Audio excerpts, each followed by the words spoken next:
Alors, dans le cadre de l'événement Cantine du Monde de l'association Partage, Jacques et moi, on a voulu vous faire partager cette recette, la moque. C'est une recette qui représente bien cette cuisine cambodgienne avec les produits cambodgiens et puis tout l'esprit, je dirais, de cette cuisine khmer. Chaque famille le fait différemment parce qu'en fait, il y a du poisson, ça peut être avec du poulet d'ailleurs. Nous, on va prendre du cendre. La petite particularité, nous, on va y rajouter du sparasis crépus. Et on va rajouter un élément qu'on retrouve dans toute l'Asie du Sud-Est, qui est le nyokman. Le nyokman qui est une base de nourriture, bien sûr. Donc ce qui est important, c'est de bien faire mariner le poisson et puis de l'assaisonner. On va démarrer, ce qui est la base essentielle du hammock, c'est les épices. Galanga, citronnelle, le kéfir, c'est-à-dire la feuille du citronnier, les cacahuètes, le basilic et un tout petit peu de piment.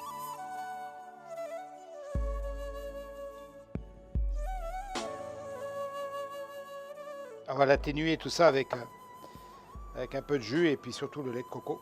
Et là, ça va être plus facile pour l'écraser du coup. Alors le montage, on prend un peu ce qu'on a sous la main, mais généralement les marchés là-bas on trouve les feuilles de bananier, le chou, les épinards, le poisson qui a été mariné avec le nyokman. Dessus on va verser un petit peu du mélange, auquel on a ajouté un peu de citron. Les cacahuètes qui vont amener le côté croquant, et puis bien sûr le goût de cacahuètes. Et pour finir, généralement c'est un basilic thaï, qui est un peu plus fort. Voilà la bonne petite papillote, feuille de bananier, feuille de chou, feuille d'épinard.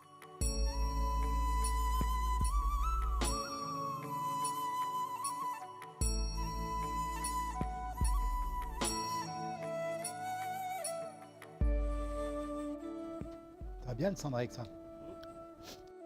Alors j'espère que la recette vous a plu. Avec le sparasis crépus, c'est vrai qu'en plus on a mis un élément local dedans et Forcément. que le goût était bon. Hein. Donc on vous invite bien sûr à participer à l'opération Cantine du Monde et à retrouver sur le site www.cantinedumonde.org. Et bon appétit!